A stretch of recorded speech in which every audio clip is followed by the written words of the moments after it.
Well, I'm Ken Goldberg. I'm the CEO of Real Digital Media, and this is our 10th year at DSE. We're, I guess, one of the originals, and remember fondly the Moscone Center in San Francisco, and Chicago, and now here in Vegas, and it's been just really great to watch the industry and the show grow together. It's just a great place to be, to reconnect with everybody, to reconnect with what's new, to meet new people, and be with old friends. And it's like old home week, so thrilled to be here, as always.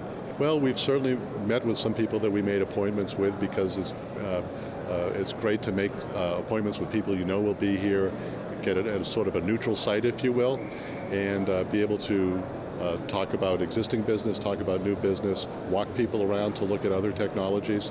And we also like to have people come here and look at our competitors, because we think we're only as good as we stand up to that competition. And so this is everybody under one roof. And so, no fear, no guts, no glory. So everyone's here. So we've certainly met some of our friends and prospects and customers, and we've seen a lot of people that we didn't know before we got here today, well, yesterday, and so we've had quite a bit of international interest this year, which is kind of gratifying, from all over, both Europe, EMEA, South America, and you can't say Canada is a foreign country anymore, can you? But anyway, it's been great. Business outside of North America, some good end users here in the U.S. as well. So it's been very, very interesting, and haven't been pestered too much by other vendors, which was always nice. So that means everybody's busy, which is great. Well, I started, I guess, about 3.5 years ago, a blog. Wanted to do something a little bit different. There are folks who are doing all kinds of things. I think, Dave Haynes is doing 69 for a long time, and certainly Adrian and the Daily Do are out there every day with different types of things. And I wanted to do things that were longer format, sometimes thoughtful, sometimes try to be funny, on different topics around digital signage, without really kind of propping up what we do, but just getting people to think, having an opinion, doing some analysis, financial things, technical things, whatever it may be. And it sort of took off, and we call it broad thinking, narrow casting. That's the title, but it's on our website. And I try to get 3 or 4 posts a month. Sometimes when it's busy, I get a little lazy. I don't think I had one in January because we were so crazy, but I try to get back in the groove and do that, and it's always fun.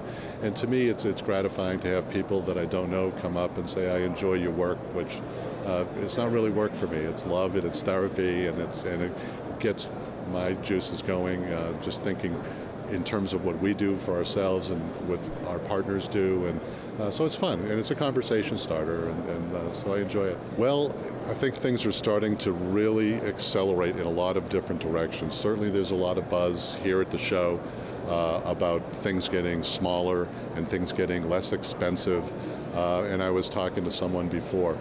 People want to pay less, a lot less. They want to, but they're demanding a lot more to do with less.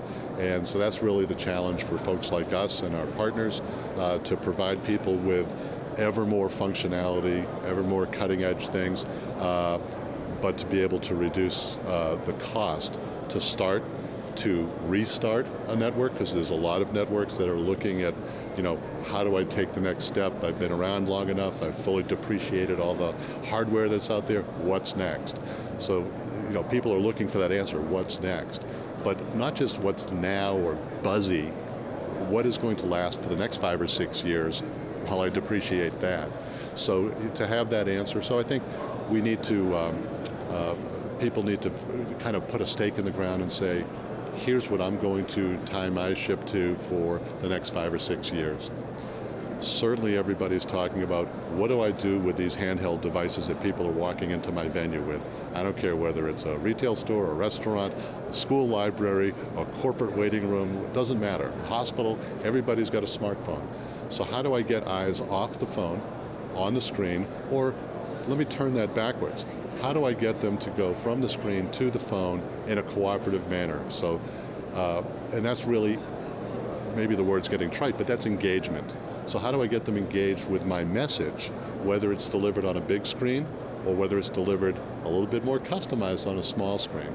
And how do I get that message to multiple endpoints in any given venue? So I think people are putting a lot of thought into that. I don't think there's one answer. I think it's going to vary from place to place. But while this show is going on here in Barcelona, there's a giant mobile show going on, and those things are coming together. And it's not just coming together as a delivery vehicle, but as mobility goes up, so does bandwidth accessibility to people. What used to be 2G is now 4G on the phones. It's crazy speeds out there. So there's a little bit more ubiquity of bandwidth.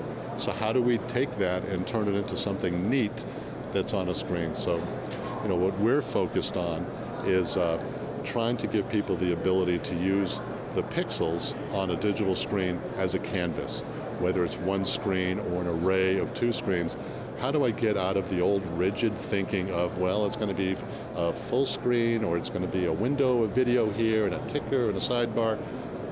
We've thrown all that out with our new release, NeoCast 4.0, and we're letting people define zones as they see fit. They can have transparent zones, semi-opaque zones, different shaped zones, right? And then to be able to control multiple screens with a single player. So we've introduced multiple output support. So if you think about a way to reduce cost but get more, how about managing two screens with one player? You've cut your player cost in half, and you've cut your subscription costs in half. So people who are just banging on you say, buy a cheap player, buy a cheap player, that's not sufficient. How do I manage the ongoing cost of subscription fees or license fees for the software?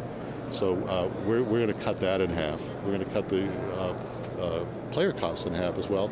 And we're doing a lot of work. We're taking a very thoughtful approach towards ARM-based media players, which is what a lot of people say Android. That's just an operating system. The reference architecture is called ARM, and that's where you can deliver these low-cost devices with lots and lots of power. And we're taking a pretty thoughtful approach to that. We're showing a prototype in our booth today and yesterday and getting great response. People see applications for all-in-one devices that are maybe 10 inches or 13-inch screens. Totally different application than a 42 or a 55-inch screen. And people get that, and if the price point is right and the functionality is right, that's going to fly and create new uses of digital endpoints. So we're taking an approach that we want to have the same functionality on a small, inexpensive player that we have on the large, relatively, very fully functional, more expensive player. So we're psyched about that. Well, I think what we're seeing with a lot of the digital touch points, literally touch points in the home, is really an extension of what's happened with the smartphones and some of the tablets that are everywhere. Everybody has an iPad or a Galaxy or whatever the device may be, that people are used to that interface, and now it's starting to extend into appliances and parts of furniture, wall hangings or whatever. And I think if you take a step back and think about it, it's all about people are intuitively ready to interact with something in the appropriate setting, right? So if it's a table, I want to talk about, I may want to read the newspaper on my table while I have my cereal, right? If it's on a refrigerator, I want to know what's on my shopping list. All those types of things that are appropriate for where the device is, even if the device doesn't look like a device anymore. So how does that affect us as purveyors of digital signage, predominantly in public spaces, outside the home, by definition, digital out of home? How does that impact us? I think we have to double down on understanding relevance of not just content, but the device itself. Shapes, enclosures, sizes, density of them, whether they're an array, whether they're spread out, small coexisting with large, touch coexisting with non-touch, audio coexisting with muted. All of these things need to be relevant to the place that they're put. And having the tools to do that, having the endpoint devices to support that, the choices, and having them being able to control them, I think people are going to react naturally, and that's what we're looking for. We don't want to be, oh, look at that. We want to be, this is what I was looking for. I need more information. Or how do I get that recipe? Where's that coupon? You know, think of the environment and the questions that the consumer, the consumer of the information might be asking herself or himself. Boy, there's a lot going on, and you know, we're focused on a product side. We've rolled out 4.0. We're going to make further refinements to that, enhancements. We're working our way down the backlog list of features and functions, and that's always fun. We're spending a lot of time looking at the ARM initiative that is as yet unnamed in our company, but we're hoping to be able to ship something in the second or third quarter and announce that, so that's exciting. We're doing some work in Europe with our partners, Integrated Signage Solutions in London, which we're thrilled about. They not only are experts in digital signage, they're network owners as well. So they kind of they help us make the Jell-O, and then they eat the Jell-O too. So it's good. Jell-O pudding, right?